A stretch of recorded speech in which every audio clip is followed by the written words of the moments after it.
Hello, namaskar. This is Firstpost and you're watching Vantage with me, Palki Sharma.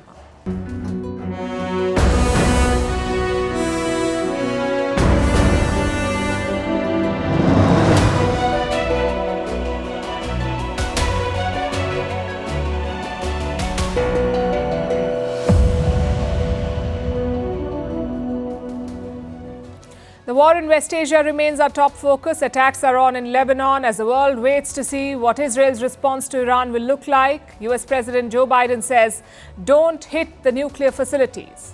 But will Netanyahu listen to him? Meanwhile, Tehran is gearing up its proxies, what they call the axis of resistance, and trying to rally the Muslim world to support it. Where do the Gulf states stand? Whose side will they pick? We're also bringing you two exclusive interviews tonight with the ambassadors of Iran and Israel in India. We asked them a bunch of common questions and got diametrically opposite responses, which shouldn't be surprising, I suppose. But it makes for a gripping contrast. Plus, we'll bring you the military map of West Asia. Which country has which assets in which part of the region? We will show you tonight. And a look at the lives of the common people. Are they tense? Are they fleeing? Are they stocking up on rations? Or are they going about their business? We are looking at Israel, Iran, Iraq and Lebanon. Also a report on what Zakir Naik is doing in Pakistan, the same man who is wanted in India. And how Britain is finally returning an island in the Indian Ocean to Mauritius. All this and more coming up. The headlines first. Iran summons the German and Austrian envoys over criticism of its attack on Israel. This was in response to Germany and Austria summoning their Iranian envoys. Tehran condemns what it calls the continued bias of the European nations. Iran says Tuesday's attack was a necessary response to Israel's aggressive actions. NATO's new Secretary General visits Kiev, says his priority is to ensure that Ukraine prevails against Russia. But President Zelensky criticizes the West, slams delays in the supply of long-range weapons. Kiev is also pressuring its allies to shoot down Russian missiles and drones. Libya's Eastern administration lifts the blockade on oil production and export. It was imposed in August amid a rift over the central bank. Just days ago, the oil-rich country appointed a new central bank governor. The appointment was made under a UN-backed deal between Libya's two rival administrations. Taiwan shuts down for the second day as Typhoon Krathon makes landfall. The heavy rain and fierce winds cause flooding and mudslides. At least 2 people have been killed and around 10,000 evacuated. Schools, offices and businesses remain shut. And Singapore's former minister S. Iswaran jailed in a rare graft trial. He was sentenced to 12 months in prison. Last week, he was convicted of obstruction of justice and accepting illegal gifts. This is Singapore's first political graft trial in nearly half a century.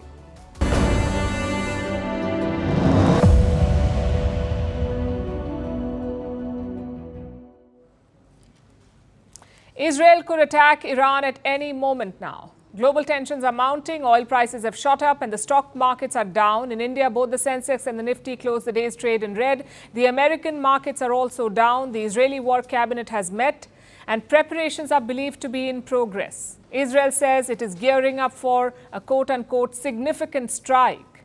In the meantime, the ground offensive in Lebanon is intensifying. Take a look at this first.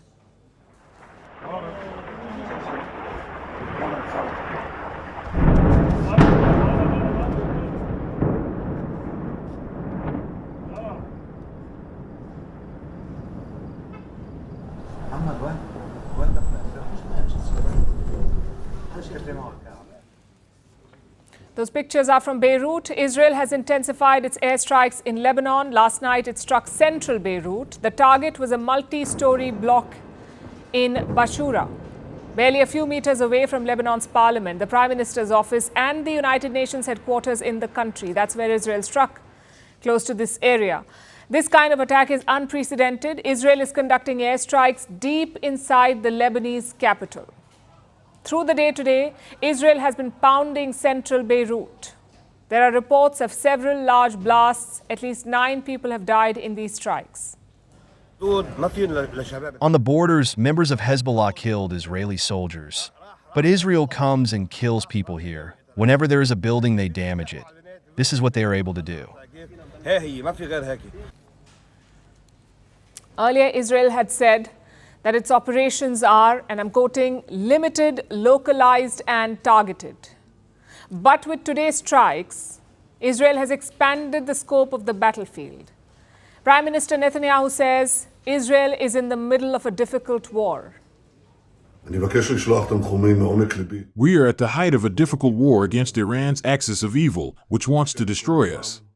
This will not happen because we will stand together, and with God's help, we will win together. We will get the hostages back from the south, and we will get our citizens back to the north, and we will guarantee the victory of Israel. Fighting is also intensifying in southern Lebanon. Israeli troops are engaging Hezbollah fighters there. The IDF, the Israeli Defense Force, has suffered casualties. We told you about this yesterday. 8 Israeli soldiers have died in the Lebanon operation so far. Hezbollah says it repelled Israeli forces. It also destroyed 3 Israeli tanks.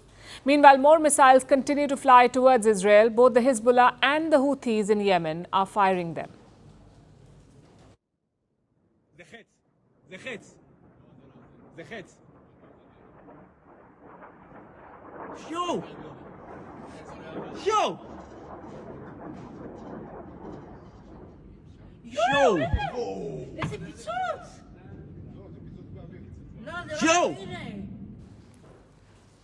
Israel remains undeterred by these attacks. In fact, the IDF is doubling down. It is deploying more troops for this offensive. It is also asking more locals in Lebanon to leave. Israel has issued more evacuation notices today. So far, 76 villages have received such orders. All of them are in southern Lebanon. Israel has released a video showing its troops in action.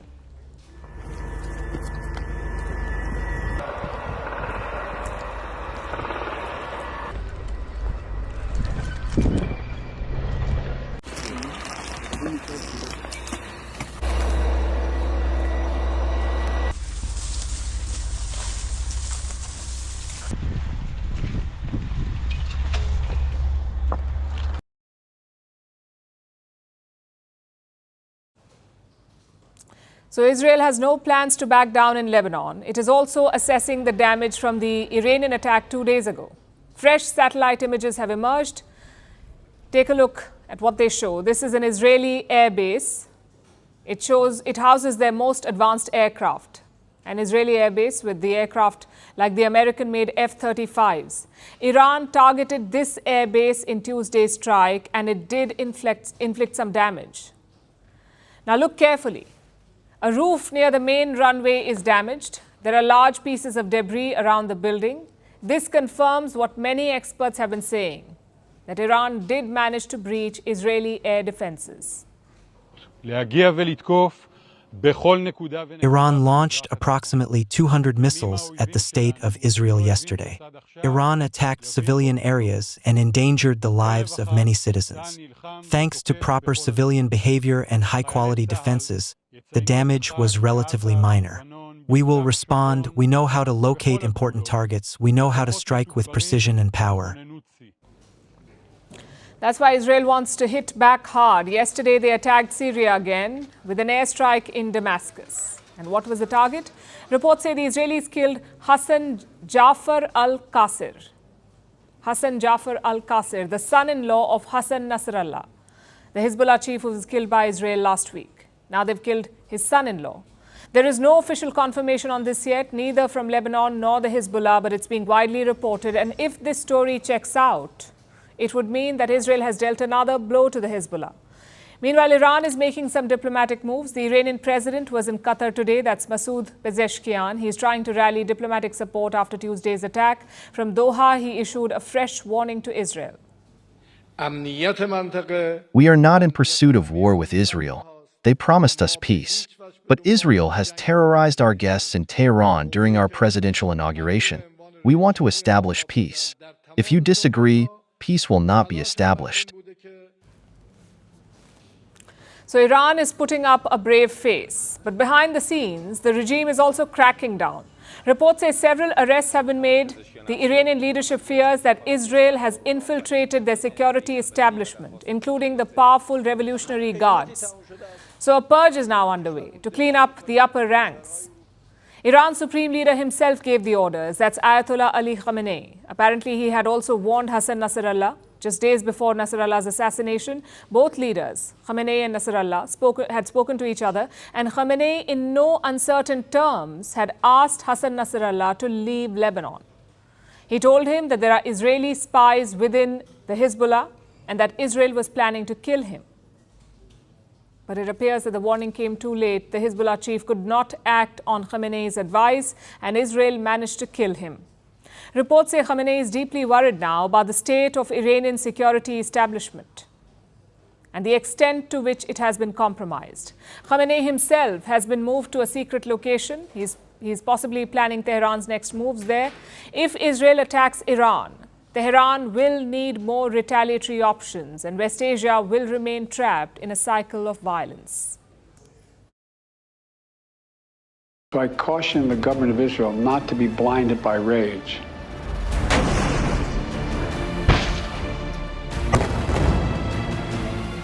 It would be a mistake for Israel to occupy Gaza again.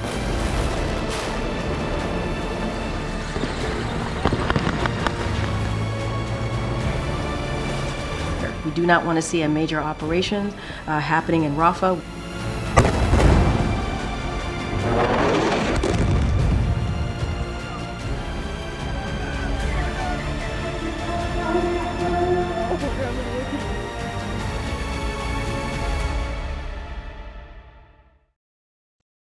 That's been the story so far. Biden draws a red line, Israel crosses it with no consequences.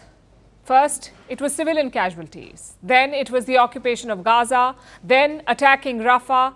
And frankly, we have lost count of the red lines.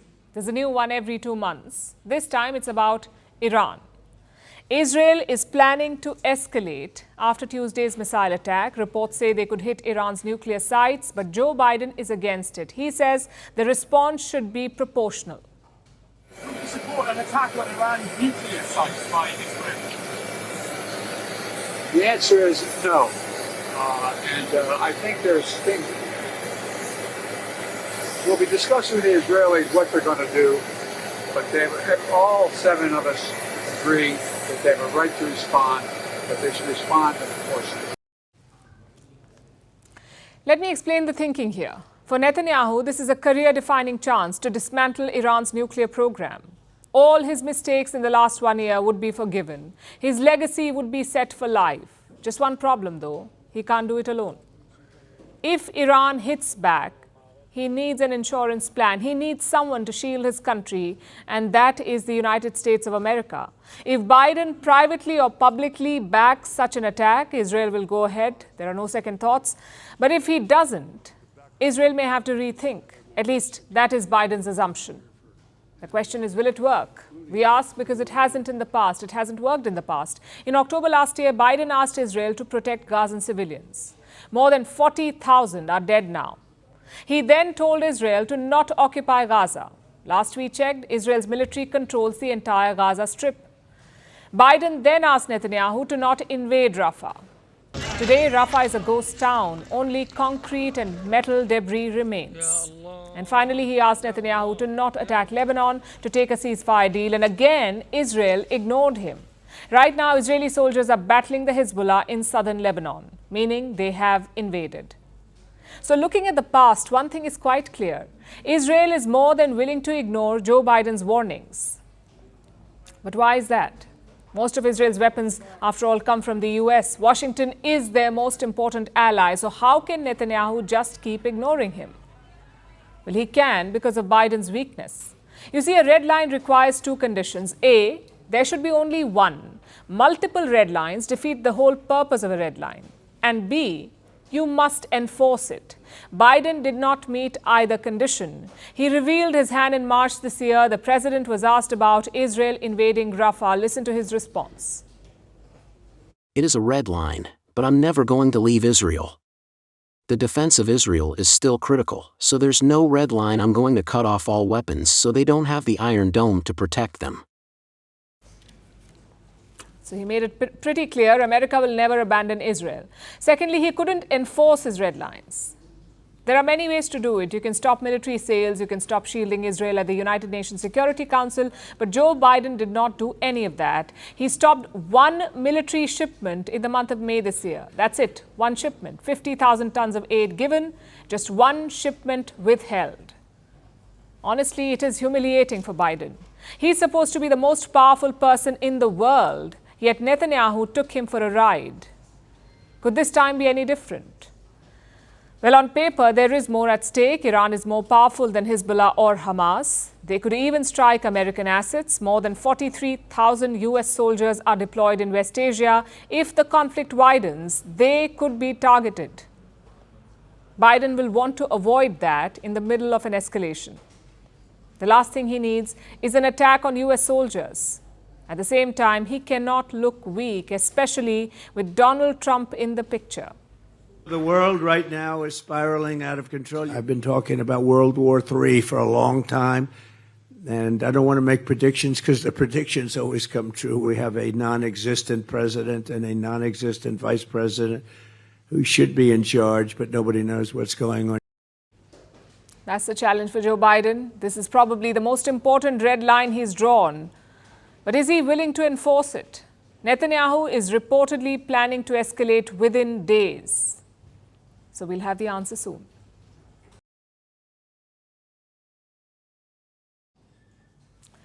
Now let's talk about Israel's opponents. Israel is not fighting a single enemy. It's not even a two-front war. Israel is dealing with multiple opponents in multiple countries, all linked together by one player, Iran. Israel has the latest weapons, unmatched intelligence, and American support. Iran, on the other hand, has its proxies, the so-called axis of resistance, or as Israel likes to call it, the axis of evil. I would like to send the condolences from the bottom of my heart to the families of our heroes who fell today in Lebanon. May their memory be blessed and they rest in peace. We are at the height of a difficult war against Iran's axis of evil, which wants to destroy us.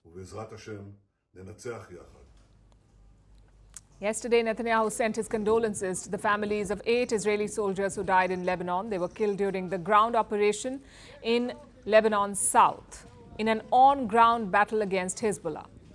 On the other side, you had Hezbollah doing some chest thumping. Today, our forces fought in the first heroic battle this morning in Al Adessa and also in Maroun al-Ras, minutes before the start of this presser. What happened today is only the beginning of what awaits the occupation forces. The leadership of Hezbollah will follow the promise of the Sayed Nasrallah himself and will rebuild in a way that will be better and more beautiful than they were before. Hassan Nasrallah is dead. But that does not mean that the Hezbollah is down and out. They still have thousands of fighters, tens of thousands of rockets, which they continue to fire into Israel. Yes, Israel has the upper hand, but invading Lebanon won't be easy, no matter the technological advantage. Ask the Americans how their occupation of Afghanistan went against the apparently backward and impoverished Taliban. It shows you how hard it is to occupy foreign territory with a hostile population. And while Israel marches north, it also has to watch the south for Iranian proxy number 2, the Houthi rebel group. The Air Force of the Yemeni Armed Forces carried out a military operation targeting a vital target in the Jaffa area in occupied Palestine using a number of Jaffa-type drones. The operation successfully achieved its objectives, by the grace of God, with the drones reaching their targets without the enemy being able to intercept or shoot them down. The Houthis were once considered bit-part players in the region. Their influence was limited to Yemen, where Iran had been fighting a proxy war with the Saudis. But then the October 7th attack took place, and the Houthis started attacking ships in the Red Sea. That is how they shot to international fame. And even now, they're sticking to this tried and tested strategy. They have warned of what they call a new phase of their campaign. They're actually sending emails to shipping companies, warning them to steer clear. The reason is obvious. They want to disrupt trade. It's not about sinking ships. The Houthis just want to cause problems for Israel any way they can. The Houthis are also firing missiles and drones at Israel. But this isn't as effective as the Red Sea attack. So barring the odd drone here or there, they leave the conventional fighting to the other proxies. The Yemeni armed forces salute the heroic mujahideen on the fronts of Gaza and the West Bank, as well as the fronts of Lebanon and Iraq, and affirm their continuation in carrying out military operations against the Israeli enemy until the aggression is stopped and the siege on the Gaza Strip is lifted, as well as stopping the aggression on Lebanon. Let's look at all these different fronts that he mentioned. You have two proxies in Gaza. It's not just Hamas. You also have the Palestinian Islamic Jihad, or PIJ. Now, these two groups operate independently, but sometimes they do come together, like we saw during the October 7th attack last year. That's one. Then there's the Hezbollah in Lebanon, the most powerful of Iran's proxies. Next door in Syria, you have the Popular Front for the Liberation of Palestine, or PFLP. It was officially a political party like Hamas and Hezbollah, but it also has its own armed wing, the Abu Ali Mustafa Brigades. They are among a number of Iran-backed militias in Syria, which is why you see Israel bombing Damascus every so often. Then there is Iraq, where you have the Popular Mobilization Forces. This is a coalition of armed groups with various mandates and operations. But among them, you have anti-Israel factions, like the Kataib Hezbollah, which is another Iranian proxy. And rounding off the list are the Houthis in Yemen. So that's what Israel is dealing with. Iran-backed groups in Lebanon, Gaza, Yemen, Syria, and Iraq. They make up the axis of resistance or evil, depends on who you support.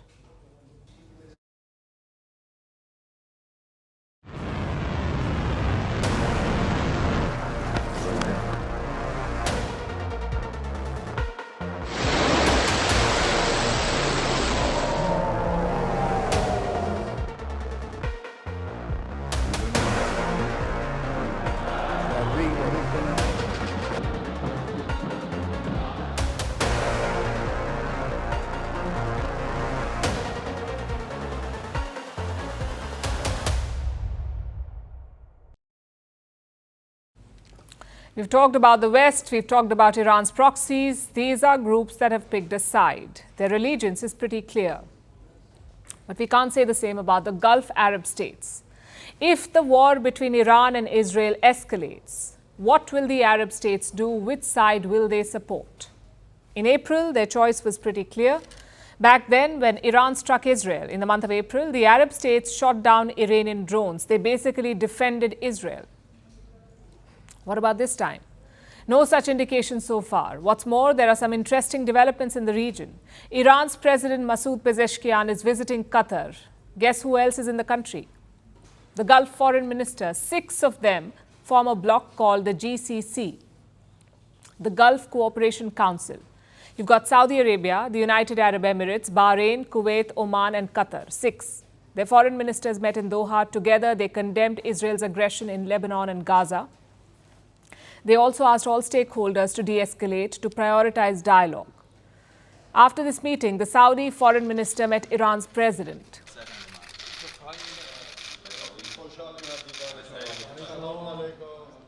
The Saudi foreign minister and the president of Iran, they exchanged a handshake. They even held delegation-level talks. Pezeshkian called Saudi Arabia a brother nation. Now, his intentions are quite clear. Israel could strike any moment. Yet he flew all the way to Doha and held these meetings. He's trying to rally the Muslim world. He wants to see if he can count on the Arab states. Well, can he? Let's look at the dynamic. Iran and the Arab world have traditionally been rivals. Iran is a Shia Muslim country. The Gulf Arab states are Sunni Muslims. So the rivalry was religious and political. But right now, relations are at a good place. China brokered a normalization deal between Saudi Arabia and Iran, and since then, ties have improved. Last year, Iran's president visited Saudi Arabia for talks. Even the new president, Pezeshkian, was congratulated by Riyadh. So the Arab states have no reason to rock this boat, to disrupt this reset. They mainly have 2 priorities. One is Palestine, the other is business. That's all that they care about. Most Arab people support Palestinian statehood. The war in Gaza has been traumatic for them. So the Gulf rulers cannot abandon the cause so easily. At least in public, they must put up a facade.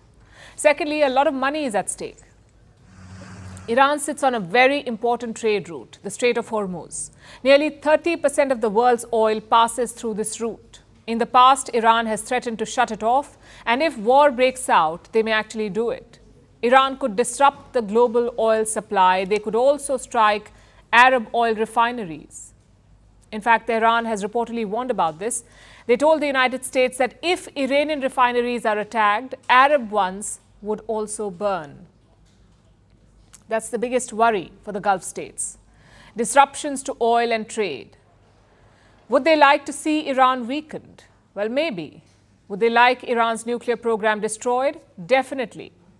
But the fallout is too unpredictable, which is why Gulf states want a de-escalation. And what are they doing to achieve it? Not very much. The Gulf Arab states are close allies of the US, yet they haven't pushed Joe Biden on this issue. Look at their statement in Doha. This is what they've said.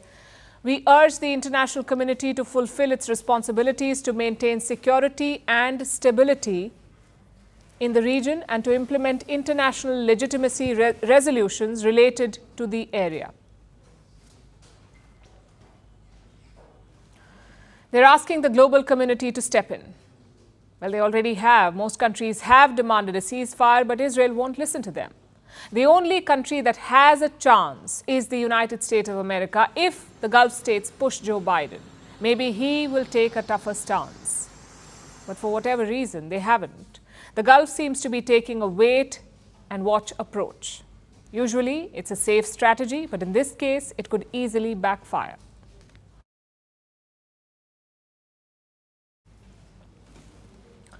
So most Arab states seem to be neutral. Why do you suppose that is? Well, no one likes war, especially if you're focused on the economy, but there may be another reason. You see, all the Arab nations in the Gulf have something in common.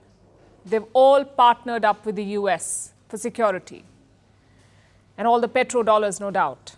These partnerships have allowed the US to build bases all over the place and station thousands of troops in the region. As we speak, the Americans have more than 43,000 boots on the ground.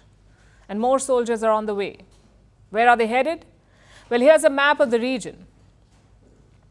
And these are the American military sites in the area. There are a lot, both permanent bases and makeshift sites. The smaller sites are all over the place, even in Arab nations which are sympathetic to Iran. Countries like Iraq and Syria.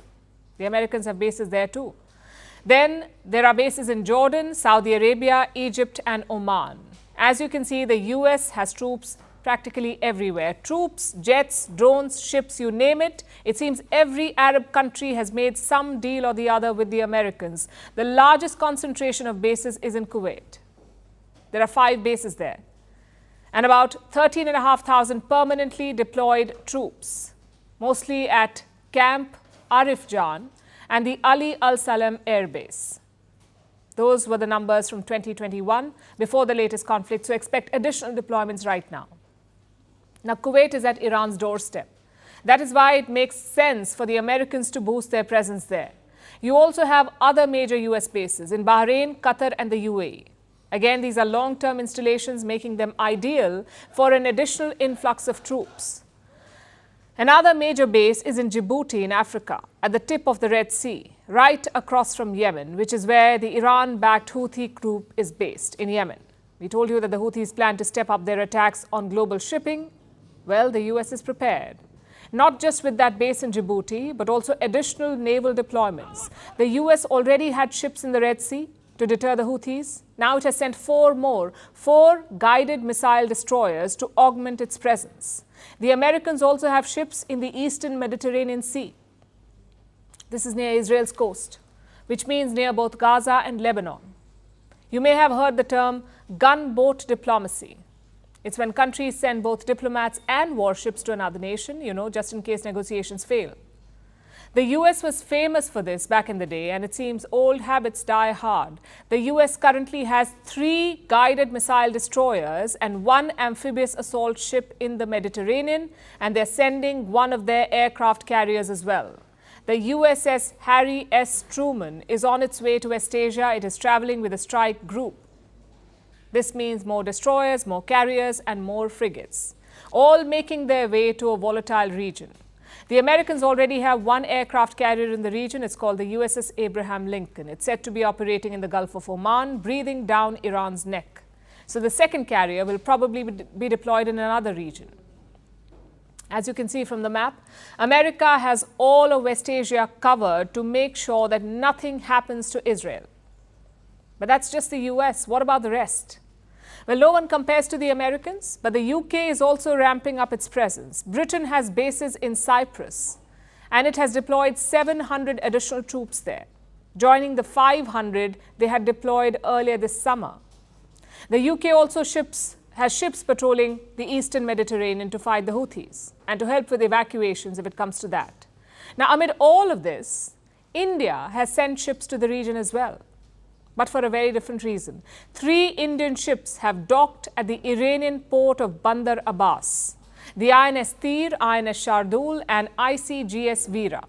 These ships are in Iran for training exercises. The Indian ships arrived in Iran on Tuesday, hours after Iran fired missiles at Israel. Talk about awkward timing, but the Indian ships are there now and they will go ahead with a scheduled training exercise, thus adding to the deployments in the region. So that's how things stand right now. As you can see, West Asia is a powder keg. The next strong move can set it off. Let's hope it doesn't come to that.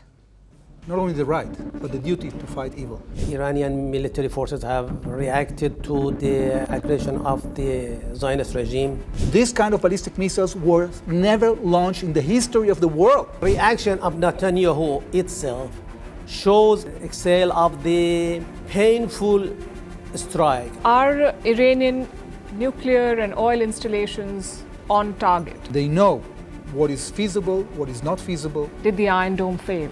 We were actually very successful. All these missiles have missed the targets. The Iron Dome failed to intercept most part of our missiles. Do you see India as a potential mediator in this conflict? India is playing a very important role in our region.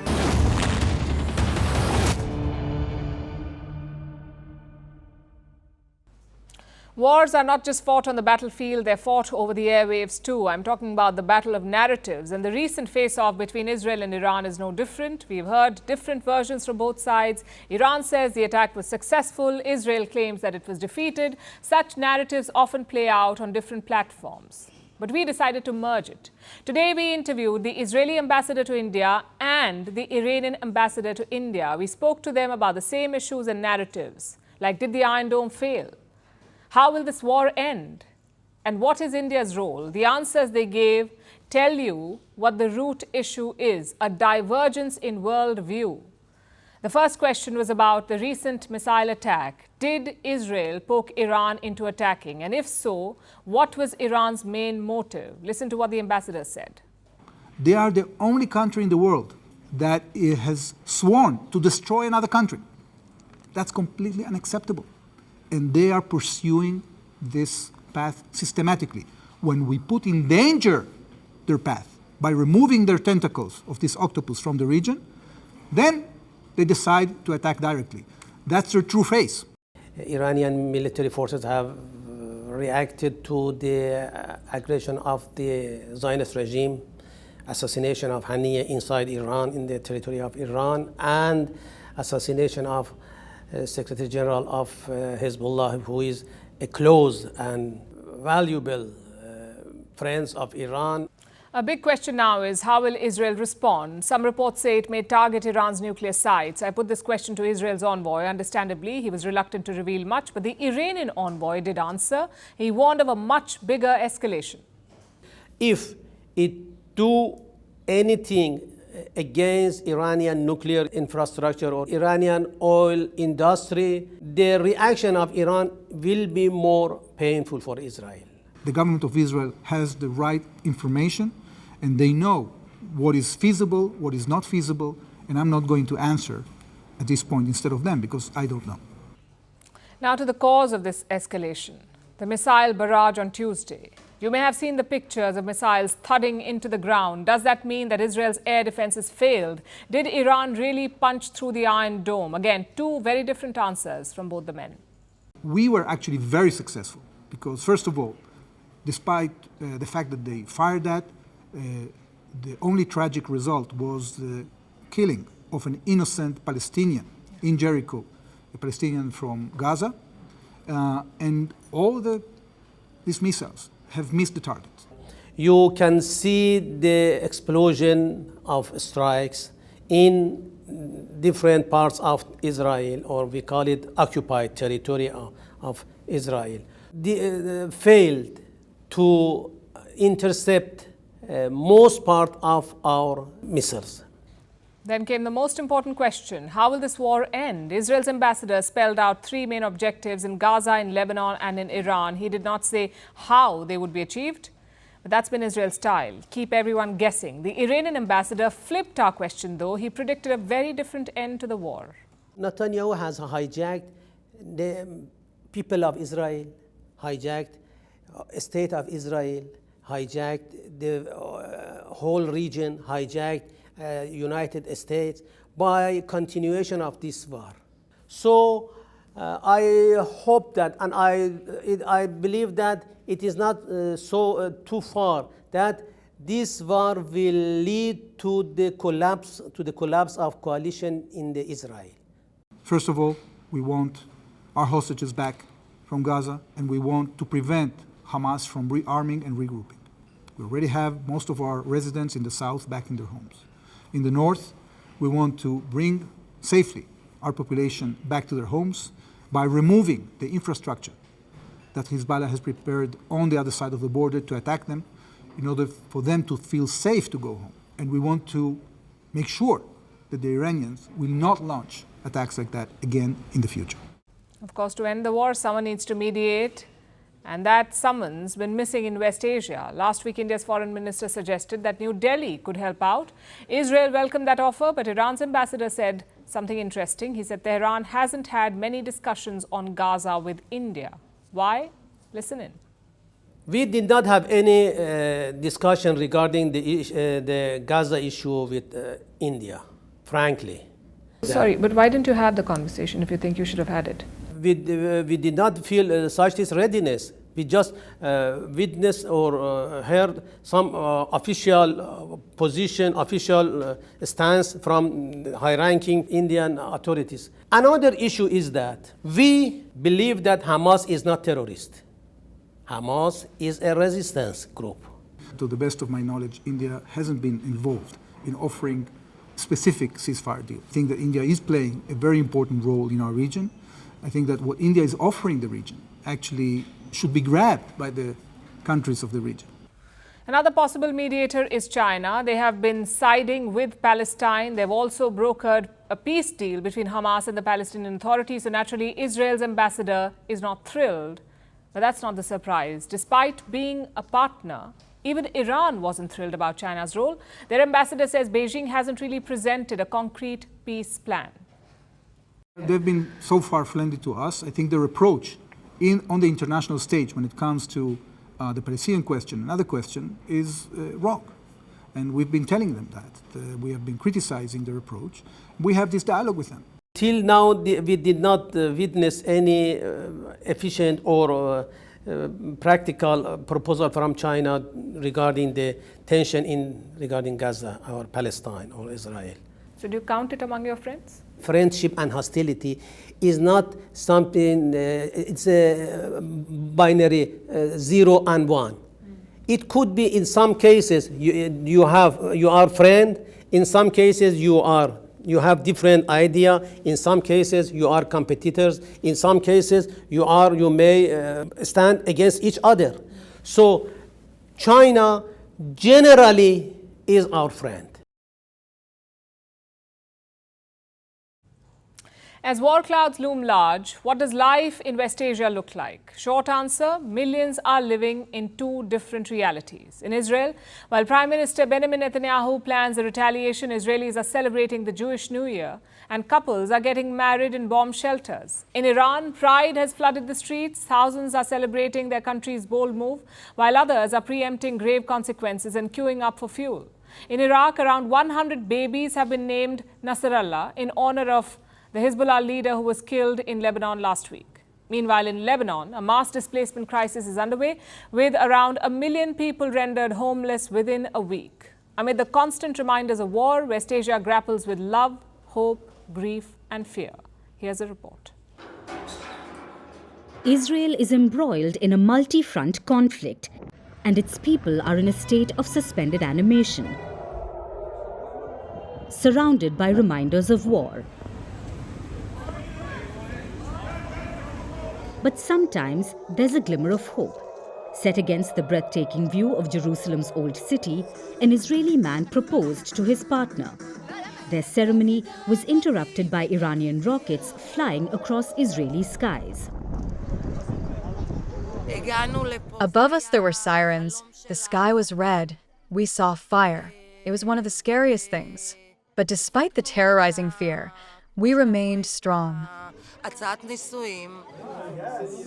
On the very same night, love scored another win in Jerusalem. Under the night sky of missiles, a couple got married. They slow danced in a cramped bomb shelter.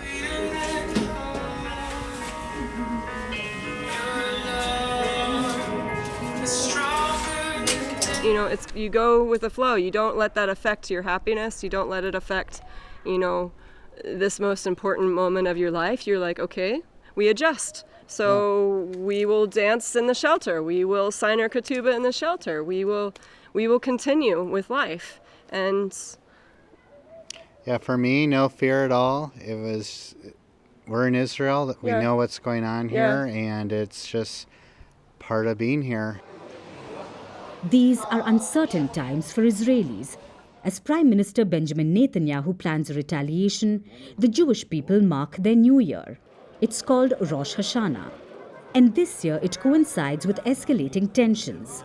But tens of thousands of Israelis have left their homeland and flocked to another war-torn country, Ukraine. They are in the city of Uman, about 200 kilometers south of Kyiv, on an annual pilgrimage. It's beautiful here. Everyone should be here. But coming to Ukraine, there is war going on here. Who cares? There's a war in Israel. We have God. We have Hashem. That's all that matters. Really? And last how much really? 100%. Last night it was big missile attack on Israel. Did you speak to your relatives? Everyone's good because we have God. That's it. There's nothing to worry about. Nothing. But what do you think about Iran? And we should take them out. They've been bothering us for way too long, and we got to get rid of them. Which brings us to Iran. How are Iranians coping with mounting tensions? On the one hand, there's pride. Yesterday, Tehran's streets were flooded with crowds. They were celebrating Iran's boldest move yet in the conflict. Some carried the yellow flags of Hezbollah, an Iranian proxy, along with portraits of its slain chief, Hassan Nasrallah. I'm very happy that we got our revenge. We should have done it sooner. We expected this to happen earlier so that Israel is put in its place. But on the other hand, there's also fear. Some are worried about the consequences, afraid that the country is stumbling towards a full-blown war. So people are in preparation mode. And for some, that means queuing up to stock up on fuel, preempting future shortages. It's like living in two realities at the same time. And this isn't limited to Iran and Israel. In Iraq, 100 newborns have been named Nasrallah after the Hezbollah leader was killed in Lebanon last week. The country is still in shock. In the last week, around 1 million people have been displaced in Lebanon. More than 500 schools have been converted into shelters. Thousands of people are sleeping on the floors of classrooms. Thousands of others are sleeping in mosques, in the streets, and under bridges.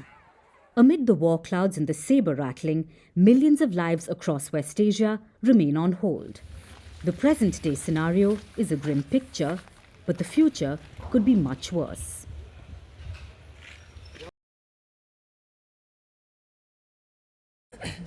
With all this talk about West Asia, we sometimes forget that chaos can erupt anywhere. It's something that India knows well. After all, India neighbors Pakistan, South Asia's terrorist summer camp.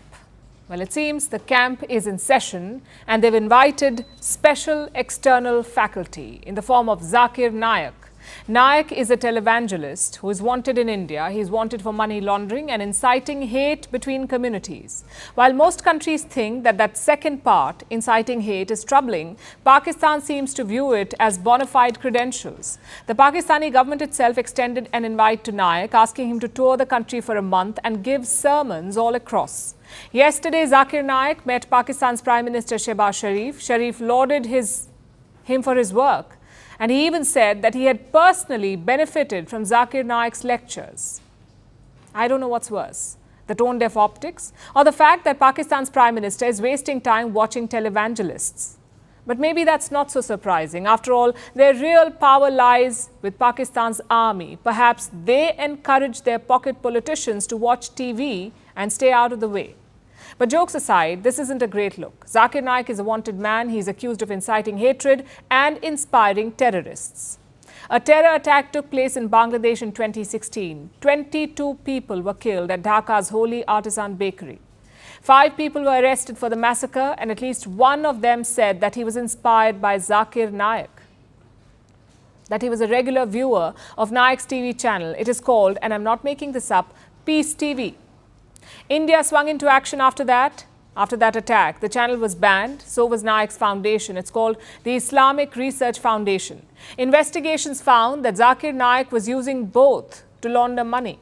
Meanwhile, Bangladesh banned Naik as well. He's also banned in the UK, Sri Lanka and Canada. So it isn't just India that thinks that he's dangerous. And the most telling is the ban in Bangladesh, a Muslim majority country, because they saw firsthand how dangerous Zakir Naik can be. He fled India in 2016 after his name came up in the Bangladesh terror case. He sought refuge in Malaysia, where he's been living since. But even Malaysia thinks that he's trouble. In 2019, Naik was banned from giving speeches in Malaysia. He was picked up by the police there for inciting racial tensions. He told Malaysians of Chinese descent to go back to China. He questioned the loyalty of Malaysian Indians, and this sparked outrage in the country, leading to the gag order. So he has inspired terrorists and incited racial tensions while preaching on a channel called Peace TV. And Naik doesn't just promote Islam there, he denigrates other religions and even different sects within Islam. There are worries about how this could impact Pakistan, which is already full of sectarian divides, and where minority sects like the Ahmadis are persecuted. Pakistan is already brimming with violence, and they want to add an incendiary preacher to this mix. Zakir Naik arrived in Pakistan on Monday, and he has already courted controversy. He insulted a charity that takes care of orphaned girls within 2 days of landing. This is the person that Pakistan's Prime Minister is praising. And these are the views that he's apparently benefiting from. Now, if Pakistan were a normal country, this may not have mattered very much. It would have just been a problem for the locals and maybe law enforcement. But Pakistan is a nuclear-powered, military-run state with a penchant for extremism. Add Naik to the mix, and it's not just India that should be worried. The whole world may come to regret Naik's whirlwind tour in Terror Central. The British Empire has witnessed yet another sunset, this time in the Chagos Islands. The UK is returning the islands to Mauritius. Chagos is a cluster of strategically important islands in the Indian Ocean.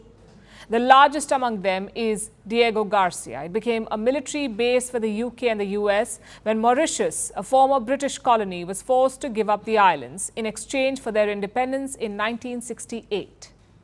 Over the past few years, there has been mounting pressure on the UK to surrender from several nations, including India. In fact, sources say that India played a quiet but important role. And after more than half a century, the UK is finally handing over the sovereignty of these islands. Why does it matter? And what does the deal say? Here's a report.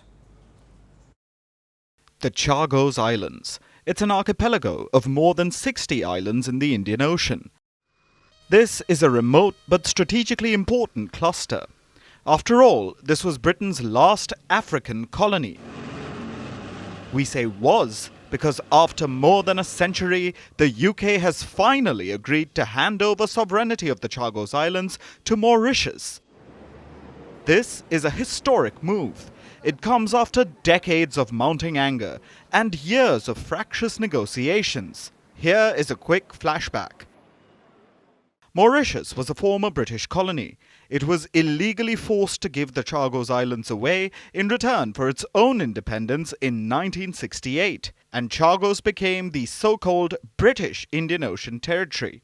Back then, the British negotiated a secret deal with the US. They agreed to lease Diego Garcia, the largest atoll of Chagos, which became a US-UK military base. The UK evicted about 1,500 residents. They were sent to Mauritius and the Seychelles. Britain later apologized for this move and promised to hand the islands to Mauritius when they were no longer needed for strategic use. But that day never came. The UK insisted that Mauritius had no legitimate claim to the islands. Standard colonial gaslighting. But in recent years, the UK has faced diplomatic isolation over their claim. Various UN bodies, including the top court and General Assembly, have sided with Mauritius, demanding that the UK surrender. Several nations, including India, have played their part as well. According to sources, India has played a quiet but important role. So finally, they have. Which brings us back to the deal. What does it say? First, it secures the future of Diego Garcia. This island has been central to the territory dispute. Even today, it's a key military base for the UK and the US. It houses Navy ships and long-range bomber aircraft. So the deal guarantees the operation of the base for the next 99 years. And second, it secures the future of the archipelago's people. Islanders who were displaced in the past 5 decades now have the right of return. India has called the outcome a win for all sides, as per sources. US President Joe Biden welcomed the deal. He says that it was a clear demonstration that through diplomacy and partnership, countries can overcome long-standing historical challenges to reach peaceful and mutually beneficial outcomes. But not everyone is happy. The UK's Conservative leaders have called this a weak and appalling move. No surprises there. But about half a century after the UK gave up control of most of its vast global empire, it has finally agreed to hand over the Chagos Islands. But this is one of many, including the Cayman Islands, Falkland Islands, and Gibraltar. Now, the other British overseas territories can only wait for the sun to set on the empire on their shore. And now it's time for Vantage Shots, images that tell the story. In Japan, an American bomb from World War II explodes at an airport. In parts of Chile and Argentina, people catch a glimpse of the solar eclipse. In the US, an artist creates a gigantic portrait of Kamala Harris in farmland ahead of presidential elections. And finally, we're taking you back in history. On this day in 1932, Iraq gained independence from Britain after 12 years of colonial rule. We're leaving you on that note. Thank you for watching. We'll see you tomorrow.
Firstpost decodes the U.S. election, explains how America chooses its president. Your primer on the race to the White House. Everything you need to know about how America votes and its global implications. U.S. Election Explained. Every Monday and Thursday only on Firstpost.